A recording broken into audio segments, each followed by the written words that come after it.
Sit back, relax, and enjoy. You are watching Tips in Learning English. Number one. Actually, these are don'ts or do's in English, learning English. No Google Translate, especially if you started learning English already for a few months. Okay. A good example why you should not use Google Translate is that you will not be using it in the real world. When you go out, when you travel to the USA, when you travel to the UK or Australia or Canada, when you talk to someone, you cannot be holding your phone checking on Google Translate for a certain word that you don't understand. You have to understand it, or if you don't understand it, you have to politely ask the person what that word or that sentence or that thing means. So, but do not use Google Translate, okay? Because you, again, you might be depending on it so much. Like in the future, you will need it all the time. What if you're talking to someone and your phone is dead, or your phone is not with you, right?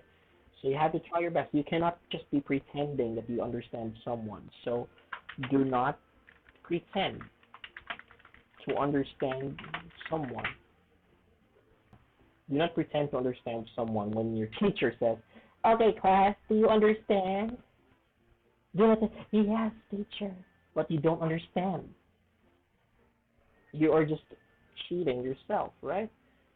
So when you don't understand your teacher, you have to ask him or her politely, because again, you go to school, no Google Translate. Your parents paid money for your school, for your education, because they want you to learn something. So you should not pretend that you understand it, even if you don't. Okay, so do not pretend.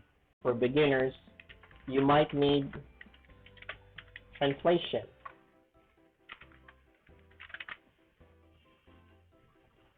or subtitles or subtitles.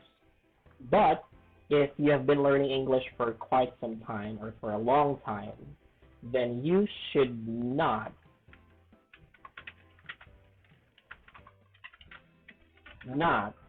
you should not use any translation or subtitles if you've been learning English for quite some time. Okay, so you should not use any translation or subtitles because you have to try your best to listen and understand what the person is talking about. Okay, because if you keep on using translations or subtitles, you might depend on it too much. It means you might be using it all the time. You cannot go out anywhere. You cannot talk to someone who can speak English without using a translation. So you have to try your best to understand it, okay? And if you don't understand someone, then you should say, "I'm sorry. I'm sorry. What do you mean? What do you mean? I'm sorry. What do you mean?" Or you can say, "What does um, multitasking mean? What does what does multitasking mean?" So if you don't understand a word, then you can ask your teacher or that person back, so that maybe he can rephrase or change the way of explaining a word or a sentence to you. Okay? But if you're a beginner, I think the best teacher for you is someone who can explain it in Vietnamese. Okay? Because it would be very hard for you to understand someone if they speak English fluently. So you need someone who can speak English fluently, and at the same time explain it or translate the whole sentence in Vietnamese. That is better for those beginners. But if you've been learning English for quite some time, maybe 2 months, 5 months, a year, 5 years, 2 years, of course, then you don't need to keep using translations or subtitles. Number two, no Vietnamese. Sorry, Vietnamese. No Vietnamese. Okay? Why? I've been telling this to my students, my adult students especially. Like, question, how many days are there in a week? How many days are there in a week? There are, what, 7 days, right? 7 days. How many hours are there in in a day? In an hour? In a day, 24 hours. Let's keep it short. 7 days.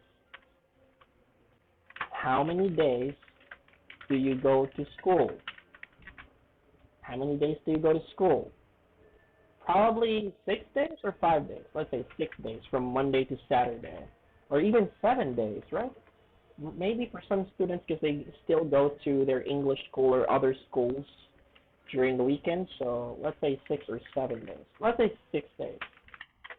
And then how many hours do you learn English in a week? How many hours do you learn English in a week? Like in my school, probably, I don't know, maybe 5, 1.5, probably 3 to 6 hours, right, in school. And imagine when you're in the school, when you're in your school, there are many students. So you don't really have that chance to practice English with your teacher all the time. So 3 to 6 hours, many students, you don't have that chance to speak all the time. So it gives you lesser chance to practice English when you're speaking, especially. You're listening too, right? So when you are just at home or when you have free time, you should make use of the time learning something, learning English. Because I tell you, like learning English in just 3 hours or 6 hours a week, it's not enough. It's not really enough, right? Because the reason why is that when you get home, when you go home, you don't speak English to your mom or to your dad, right? You don't say, hello mom, hello dad. They say, come here, because they don't understand. Some of them, they don't understand you or them, right? So the only time that you practice English is when you're at school or when you're in your English school, right? So that is not enough. So you have to help yourself when you learn English. So you should not use Vietnamese, or you should make use of the time practicing English only. So when you are in your English class, never speak Vietnamese, even if your teacher is a Vietnamese teacher, right? Because it doesn't make sense that you are going to your English class, but you're speaking a Vietnamese language. It does not make sense, right? And another thing that you should also think how the teacher feels when you speak Vietnamese in front of them. Like us teachers, foreigner teachers, we would feel that, what are they talking about? Are they talking about me? Am I ugly today, or do I smell bad or something? So it's not really good that you hear people saying or speaking a different language in front of you. Example, when you travel to probably Thailand or Malaysia, when you're in a meeting with friends from those countries and they're speaking their own language, their mother tongue, how would you feel, right? Ask yourself, how would you feel? Would you feel nervous, worried? What are they talking about? They might be talking about me, especially when they're talking, but at the same time they're glancing or looking at you. So you should put yourself on your teacher's shoes. Like, how would they feel if you speak a different language other than the language that you're trying to practice in the class? So, no Vietnamese, okay? Better if you speak English at home, like when you have a sister, when you have a brother, or when your mom or your dad could speak English well or just basic, then you should try practicing English with them, right? It might be hard because the relationship, it might be it might be awkward, but if you won't try it, you won't see it. You won't see the result if it's really effective or not. So you should just at least try. So no Vietnamese. Number three is speak slowly. Okay, this is for students or for English learners who just started learning English. You don't really have to speak very fast, and you don't have to speak very slow. Okay, but just speak slowly that people can understand you clearly. Okay, for example, hello, my name is Alan. How are you today? That is okay. Well, you don't say, hello, my name is Alan. Okay, so no, not very slow, but not very fast. Sometimes when I speak fast, I always tell my students to remind me to, teacher, slow down, you're talking too fast.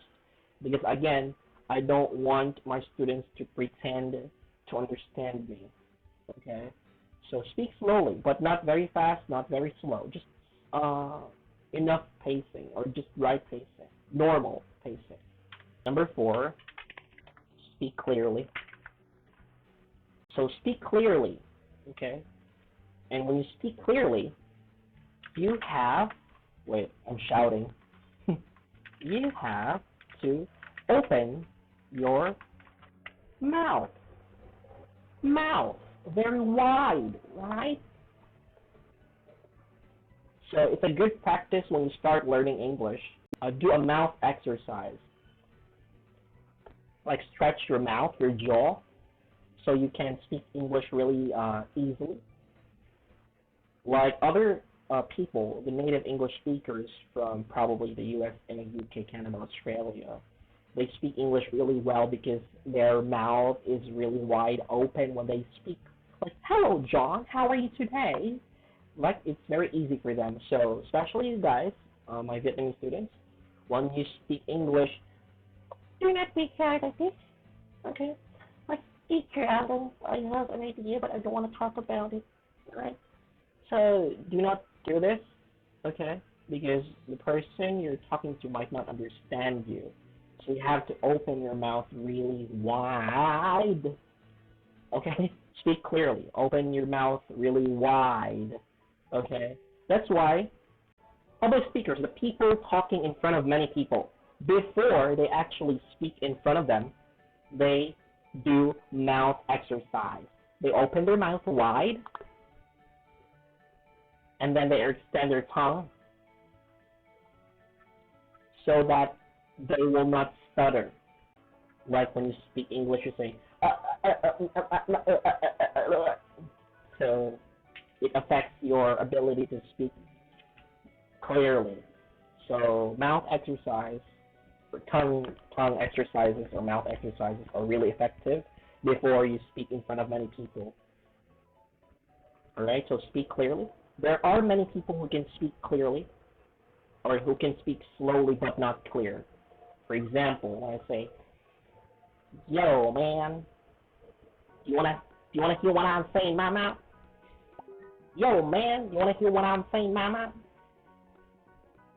Okay, you probably hear that in some of the movies, but if you try to hear them, or if you've heard them for the first time, you might not understand them, right? Or you might not understand this. But I just said, yo, like expression, yo, man, do you want to hear what I'm saying in my... Yo, man, do you want to hear what I'm saying in my mouth? Do you want to hear what I'm saying in my mouth? So, in some countries, in some native English speaking countries, when they say, "Yo, man, you want to hear what I'm saying in my mouth?" They might understand that because it is how the way they talk. They understand each other that way. But us in Asia, in the Philippines, in Thailand, in Vietnam, we don't learn English that way. we learn English, the basics, right? The slowly, the clearly way. So you should speak slowly, but at the same time clear. And another thing is speak loudly, loudly, but not very loud that you have to shout, right? That's why your classroom is just a good place for you to practice English because it's a closed room, four corners. So even if you just speak low, everyone will hear you. But when you go out, people might not hear you well, especially when you're talking to places that is very crowded. Like for example, in Bentham Market, in the market, when you're speaking to someone, maybe a foreigner, like you say, what would you like to buy? So if you say this, or if you ask that to someone or a foreigner, and you're in a crowded place, and probably he's an old man or an old woman, they might have hearing problems or whatnot. So that might affect the communication. Okay, so it's a two-way process. So you have to speak clearly, loudly, and slowly for people to understand you. And the way to do that is to, again, speak loudly.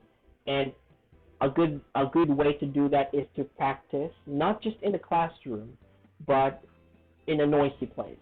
Okay, I've been doing some exercises, some activities with my students, like in a classroom, but we are trying to make the classroom very noisy because I want my students to understand the other person or me while we are in a very crowded, in a very noisy place. Because not all the time that when you're in the real world, when you're outside, it should be as quiet as your classroom, right?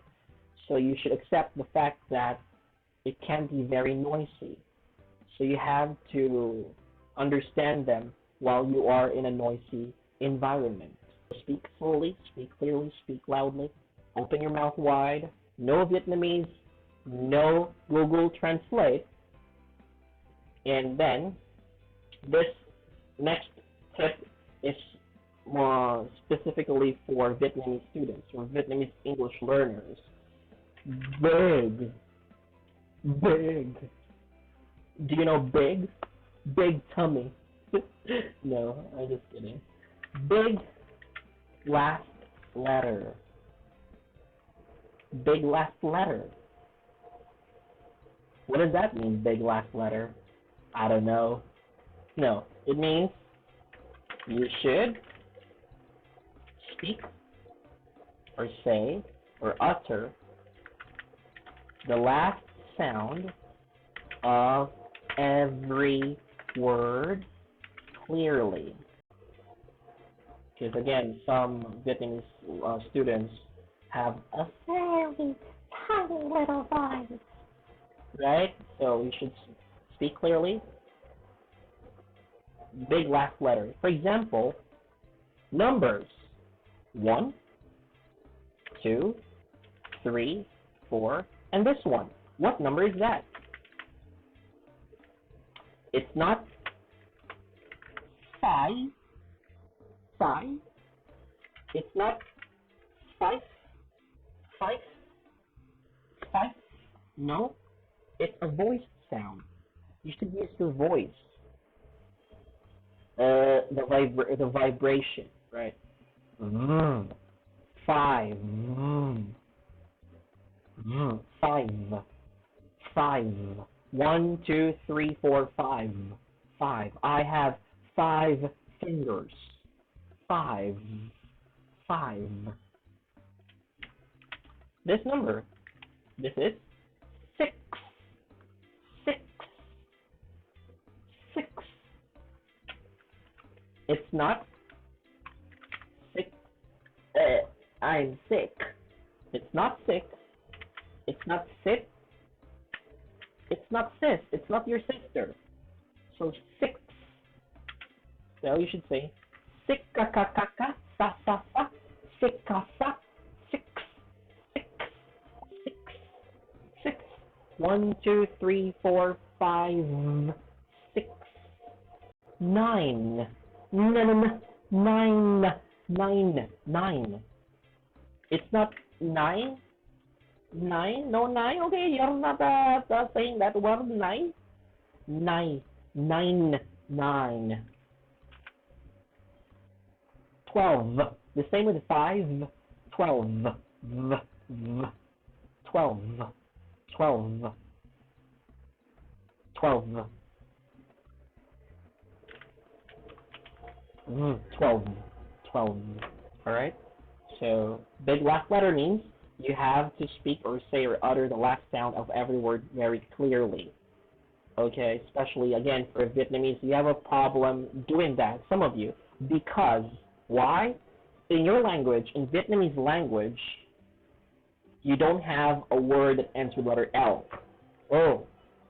That's why you say male, male, male, female, right? You say sell. I want to sell. She sells seashell, but I see show. So it's okay. I understand that because again, it's different. We call that let me try to remember.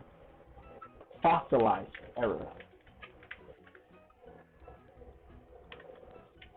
Fossilized error. Fossilized error means like it's something that you have learned for a long time that it's difficult to change, especially for adults. You've learned how to say this word this way, but it's the wrong way. Now you're trying to change it. It can be very difficult. It takes a lot of time because again, it's a fossilized error. I'm not sure if that's correct spelling. Double S, right? Fossilized error. It's something that you might have a hard time changing, or it takes a lot of time to change, right? So again, the L in English, when a word ends with an sound or L, do not close your mouth. Okay? Do not say bell. Now bell, you say bell. Oh, bell. Bell. La. Bell. Tell. Male. Female. See? I'm not closing my mouth. Bell. Not bell. And not bell. Bell. No. Bell. Tell. Male. Female. Sell. Sell la la la. Bell la la la. Tell la la la. Male la la la. Female la la la. So again, do not close your mouth when the word ends with the full sound. Bell, tell, male, female, sell. Again, this is very important, especially for you guys, for my Vietnamese students, because when you speak to someone from other countries, they might misunderstand it, okay, if you don't say it correctly, right? Another letter sound that Vietnamese don't have in their Vietnamese language or in their mother tongue is F, I think, right? F. Do you have F? Last sound F. F, I think you don't have an F. Maybe you have, I don't know, but sometimes my students miss the sound F. That's why. My tip is for you to search some words that end with these letters and try to practice, read them. And when you do that, you have your phone with you, record your voice, listen to, probably Google Translate has sound, like, right? You can hear the correct pronunciation, or any website that shows you the correct pronunciation, and then try to compare. Listen if you're doing it right, okay? You can know, or maybe ask someone to listen if you're doing it right or properly, right? So big last letter. You have to clearly speak or say or utter the last sound of every word clearly. Okay, but it might depend on it depends on the accent though. depends on the accent, the way a person speaks. So, for example, let's have the two main accents that people use in English. We have the American accent and the British accent. Okay, there are many kinds of accents, but let's just focus to these two: American accent or the British accent. For example, the word look, look, right? Look in English, right? In American accent, they say water, water, the sound, which follows the big last letter rule, right? Because we have here, so you say water, water. But in British accent, they might say different. They say water, water. Could I have some water, please? Water, ta. It's different, the ta and the sound. So it's different. So you should choose the accent that you want to practice, depending on whichever favorable or whichever is better for you. Okay. But I suggest, like as a start, you should use the American accent because it's easier. It's what we always hear or listen or hear to movies. It's easier to understand, and they speak clearer especially for English learners who just started, right? But if you after probably a few months or a few years, then you can try to be more flexible if you want to practice the British accent as well, because there are many kinds of British accents, right? And you might have a difficult time or difficulty to understand British accent if you start with British accent. Okay, but it's just my opinion. Okay, because I'm using American accent because it's easier for me, and my students understand me easily. So yeah, it's up to you. Whichever accent is better for you, is more effective for you. Again, no Google Translate, no Vietnamese. Okay, you love your language. That's a fact.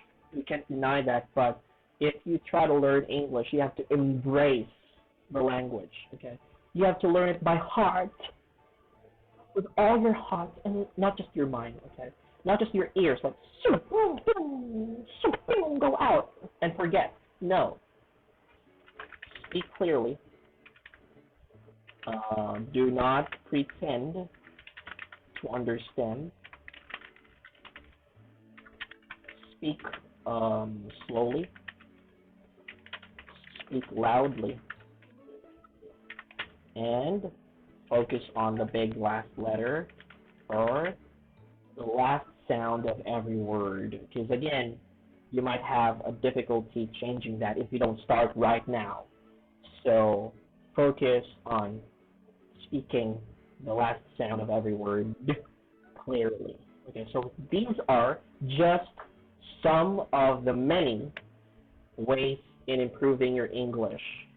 Okay, especially to those who already started and still do not see improvement in their English. Okay, especially number 2, no Vietnamese, especially when you are in your English class, when you're trying to practice English.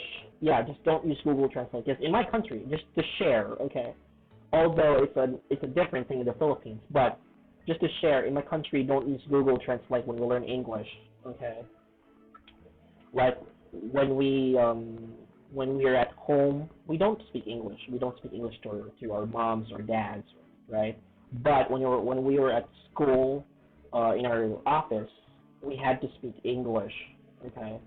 Because in my school, when we did not speak English, we had to pay something, fees or penalties.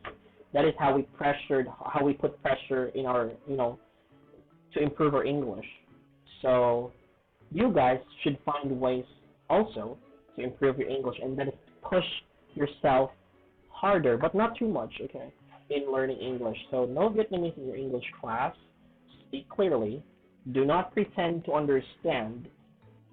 Always ask your teacher or someone to repeat themselves, and then speak slowly, speak loudly, and emphasize or focus on speaking the big last letter clearly. I will see you again next time, maybe tonight or tomorrow. Just tune in. Just follow me on Facebook. Don't forget, where is it? Don't forget to subscribe. Wait. Don't forget to subscribe to my YouTube channel and share this on your Facebook timeline. So yeah, I hope this helps, and I'll see you next time. Bye. Let me click it. Click the subscribe button, like, and of course don't forget to click the bell next to the subscribe button.